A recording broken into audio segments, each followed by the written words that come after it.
Friends, welcome to my YouTube channel PK smart study. Daily current affairs के video series में आपका स्वागत है। आज है 23 नवंबर 2020 से करंट अफेयर्स के जितने भी इंपॉर्टेंट क्वेश्चन बनते हैं हम इस वीडियो में डिस्कस करेंगे। चलिए वीडियो स्टार्ट करते हैं। आज का पहला इंपॉर्टेंट क्वेश्चन है, राष्ट्रीय नवजात सप्ताह 2020 हाल ही में कब मनाया गया? इसका सही आंसर ऑप्शन नंबर सी, 15 से 21 नवंबर। भारत में प्रत्येक वर्ष 15 से 21 नवंबर के दौरान राष्ट्रीय नवजात सप्ताह 2020 मनाया जाता है। केंद्रीय स्वास्थ्य और परिवार कल्याण मंत्री डॉक्टर हर्षवर्धन जी ने राष्ट्रीय नवजात सप्ताह 2020 के उपलक्ष्य में एक कार्यक्रम की अध्यक्षता की। सप्ताह का मुख्य उद्देश्य स्वास्थ्य क्षेत्र के प्रमुख प्राथमिकता वाले क्षेत्र के रूप में नवजात शिशु स्वास्थ्य के महत्व को सुदृढ़ करना और नवजात अवधि में शिशुओं के लिए स्वास्थ्य संबंधी स्थितियों में सुधार करके शिशु मृत्यु दर को कम करना है। इस बार का थीम है, हर स्वास्थ्य केंद्र और हर जगह हर नवजात शिशु के लिए गुणवत्ता, समानता, गरिमा है। अगले क्वेश्चन पे जाने से पहले अगर ये वीडियो को पसंद आ रही हो तो लाइक और शेयर जरूर कर दें। साथ ही में हमारे Telegram channel PK smart study को भी ज्वाइन कर लें, वहाँ आपको सारे PDF एक साथ मिल जाएंगे। क्वेश्चन नंबर 2, हाल ही में भारत और किस देश के बीच समन्वित गश्ती कॉर्पेट के 30वें संस्करण का समापन हुआ है? इसका सही answer option number D, Thailand. भारतीय नौसेना और रॉयल थाई नौसेना के बीच भारत थाईलैंड समन्वित गश्ती इंडो थाई कॉर्पेट का 30वां संस्करण आयोजित किया गया। इसमें स्वदेशी रूप से निर्मित मिसाइल कॉर्वेट भारतीय नौसेना पोत करमुक और दोनों नौसेना की डोर्नियर मैरीटाइम पोर्टल एयरक्राफ्ट के साथ साथ एक Chao Phraya class frigate His Majesty's Thailand ship कराबुलिन कॉर्पेट ने भाग लिया।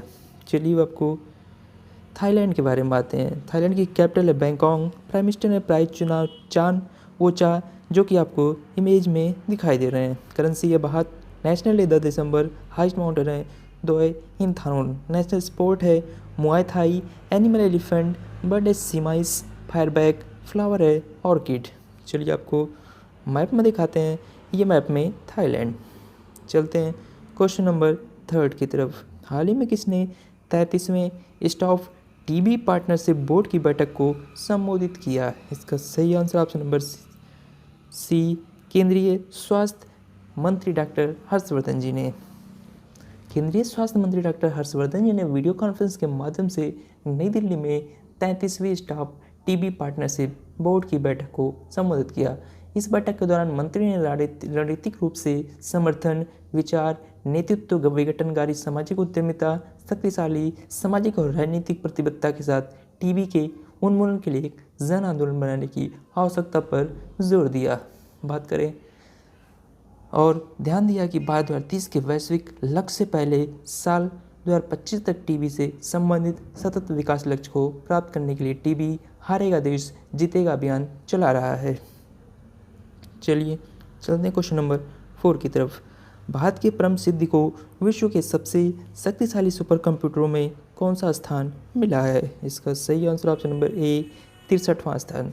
विज्ञान और प्रौद्योगिकी विभाग यानी कि DST के अनुसार भारतीय सुपर कंप्यूटर परम सिद्धि ने दुनिया के 500 सबसे शक्तिशाली सुपर कंप्यूटरों की सूची में 63वां स्थान हासिल किया।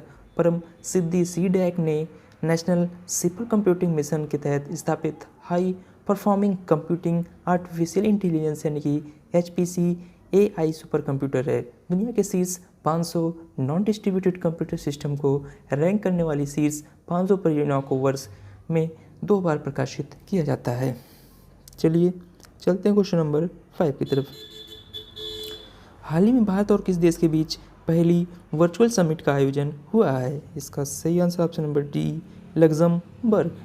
प्रधानमंत्री नरेंद्र मोदी और लग्जमबर्ग के प्रधानमंत्री HE जेवियर बेट्टेल ने 19 नवंबर 2020 को भारत लग्जमबर्ग के बीच पहली वर्चुअल समिट का आयोजन किया है।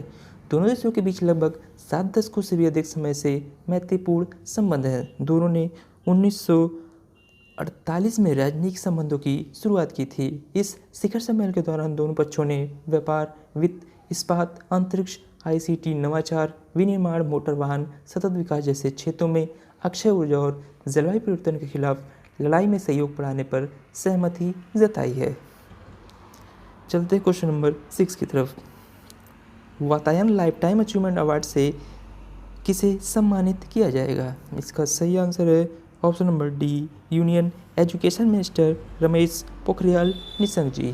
केंद्रीय शिक्षा मंत्री रमेश पोखरियाल निशंक को वातायन लाइफ टाइम अचीवमेंट पुरस्कार से सम्मानित किया जाएगा। यह पुरस्कार उन्हें लेखन, कविता और अन्य साहित्यिक कार्यों के लिए प्रदान किया जाएगा। मंत्री ने व्यापक मुद्दों पर 75 से अधिक पुस्तकों का लेखन किया, जिनका कई राष्ट्रीय और विदेशी भाषाओं में अनुवाद भी किया गया है।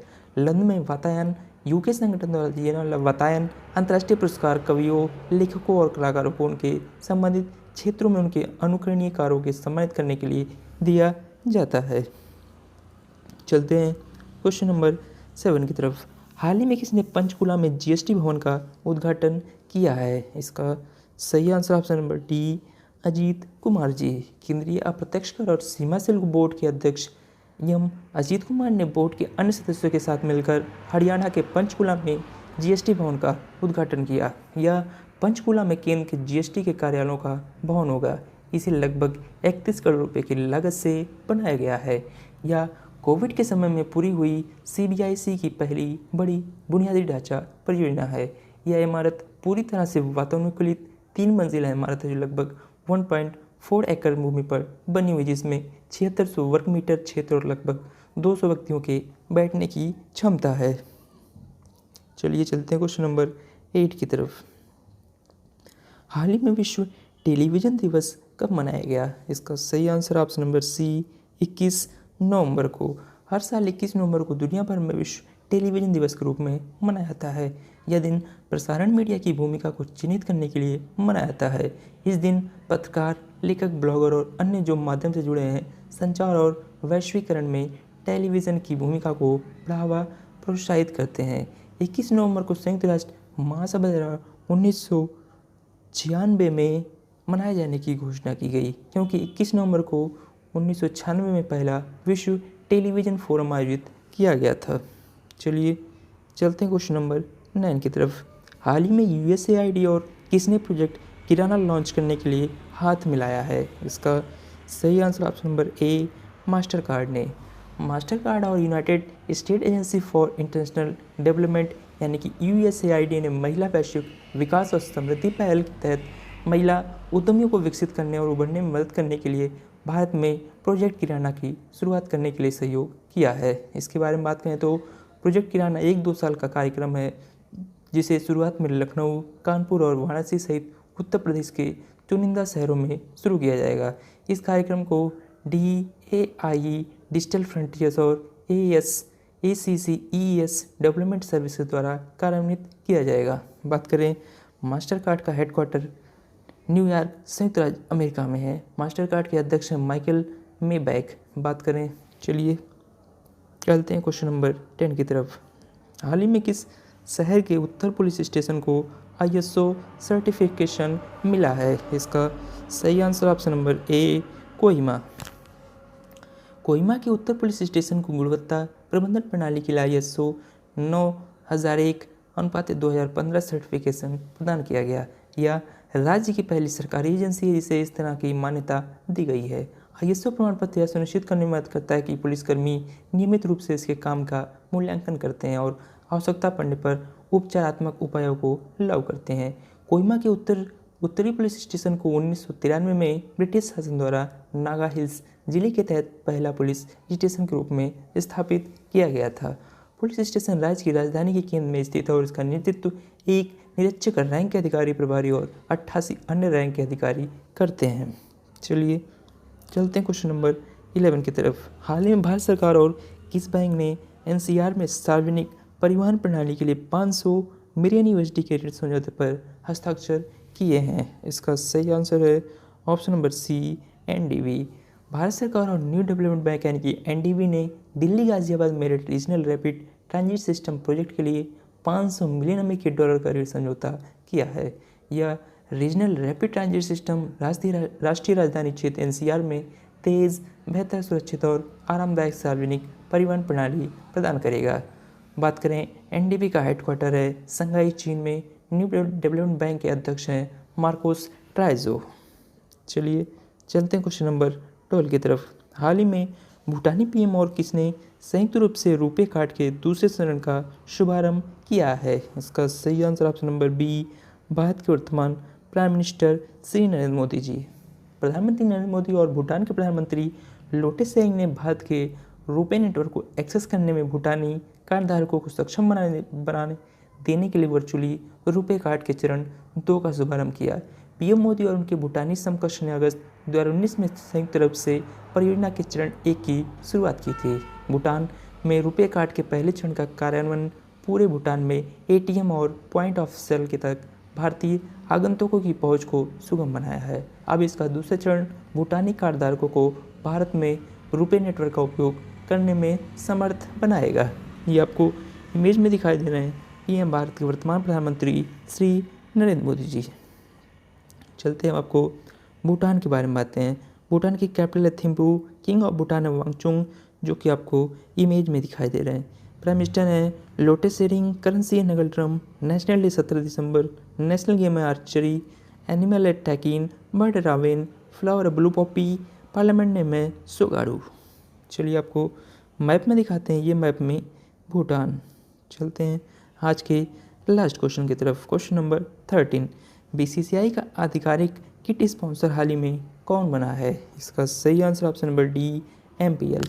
भारतीय क्रिकेट कंट्रोल बोर्ड ने मोबाइल प्रीमियर लीग स्पोर्ट्स के साथ साझेदारी करने की घोषणा की है, जो कि मोबाइल प्रीमियर लीग भारत के सबसे बड़े एस्कॉर्ट प्लेटफॉर्म मोबाइल किट प्रायोजक और भारतीय क्रिकेट टीम के लिए आधिकारिक उत्पाद साझेदार के रूप में एथलेटिक वियर और स्पोर्ट्स मर्चेंडाइज ब्रांड है। बात करें इस समझौते के तहत एमपीएल स्पोर्ट्स ने नवंबर 2020 से दिसंबर 2023 तक 3 साल के लिए समझौता किया है। बीसीसीआई के साथ एमपीएल स्पोर्ट्स की साझेदारी आगामी भारत के ऑस्ट्रेलिया दौरे जो 2020-21 से शुरू हो रहा है, जिसमें टीम इंडिया नई जर्सी में खेलती हुई दिखाई देगी। बात करें नए किट के लिए सीनियर पुरुष और महिला और अंडर 19 टीमें भी सौदे का हिस्सा हैं। टीम इंडिया के जर्सी के अलावा एमपीएल स्पोर्ट्स लाइसेंस प्राप्त टीम इंडिया का सामान भी बेचेगा। बात करें एमपीएल स्पोर्ट्स सस्ती कीमतों पर प्रशंसकों को जर्सी और टीम इंडिया की अपनी विस्तृत श्रृंखला की पेशकश करेगा। चलिए अब आपको कुछ डिटेल बीसीसीआई के बारे में बातें हैं। बीसीसीआई के अध्यक्ष हैं सौरभ गांगुली जी। बीसीसीआई का हेडक्वार्टर है मुंबई, महाराष्ट्र में। इसकी स्थापना दिसंबर 1928 को हुई थी। एमपीएल की बात करें तो एमपीएल की स्थापना सितंबर 2018 में हुई। एमपीएल का मुख्यालय बेंगलुरु, कर्नाटक में है। एमपीएल के संस्थापक और सीईओ हैं साई श्रीनिवास किरण जी। चलिए चलते हैं पिछले दिन के वन लाइनर करंट अफेयर्स की तरफ। भारत को अपना नवा बोइंग P-8I निगरानी विमान बोइंग एयरस्पेस कंपनी से प्राप्त हुआ। नवनिर्वाचित 17वें बिहार विधानसभा के प्रोटेम स्पीकर के तौर पर हाल ही में जीतन राम मांझी ने शपथ ली। बात करें निम्नलिखित वैक्सीन का निर्माताओं में से फाइजर ने दावा किया कि इसकी कोविड-19 वैक्सीन 95% प्रभावी रही है। बात करें डॉगलस स्टुअर्ट ने साल 2020 का बुकर पुरस्कार जीत लिया है। पूर्व प्रधानमंत्री इंदिरा गांधी की जयंती हाल ही में 19 नवंबर को मनाई गई। सरकार को विवाद से विश्वास स्कीम के तहत कुल 72,480 करोड़ रुपए प्राप्त हुए। बात करें विश्व मत्स्य दिवस हाल ही में 21 नवंबर को मनाया गया। भारतीय उच्चायोग ने बांग्लादेश में स्पेशल एडिशन कलाई घड़ियाँ लॉन्च की। बात करें यूएसए देश ने कोरोना वायरस का पता लगाने के लिए पहली स्वपरीक्षण किट को मंजूरी दे दी है। बात करें संयुक्त राष्ट्र संगठन ने कोविड-19 टीकों के बारे में गलत सूचना का मुकाबला करने के लिए हेलो पहल शुरू की है। चलिए चलते हैं आज के स्टैटिक जीके क्वेश्चन की तरफ। भारत में राष्ट्रीय आय का आकलन सबसे पहले किसने किया था? इसका सही आंसर है option number C, Dadabhai Naoroji ji. बात करें किस देश का आर्थिक विकास किस पर निर्भर है? इसका सही आंसर ऑप्शन नंबर डी, उपयुक्त सभी यानी कि प्राकृतिक संसाधन, बाजार का आकार और पूंजी निर्माण में किसी देश का आर्थिक विकास निर्भर होता है। चलिए चलते हैं आंसर ऑफ यस्टरडे क्वेश्चन की तरफ।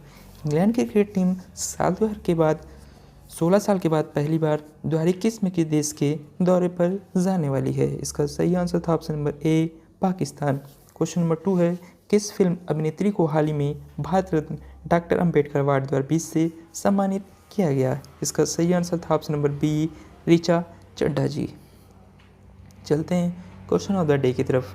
किस देश की अदालत ने जेयूडी चीफ हाफिज सईद को 10 साल की सजा सुनाई है? क्वेश्चन नंबर 2 है किस राज्य या केंद्र शासित प्रदेश सरकार ने मास्क नहीं पहनने के लिए 2000 रुपये का जुर्माना लगाने की घोषणा की है? इन दोनों क्वेश्चंस का आंसर आपको कमेंट बॉक्स में कमेंट करके बताना है। ऐसे ही डेली करंट अफेयर्स के वीडियो के लिए आप अपने चैनल पीके स्मार्ट को सब्सक्राइब करें। वीडियो अच्छी लगी तो लाइक और शेयर ज़रूर कर दें। साथ ही में हमें कमेंट करके ज़रूर बताएं ये आपको वीडियो कैसी लग रही है। Thank you.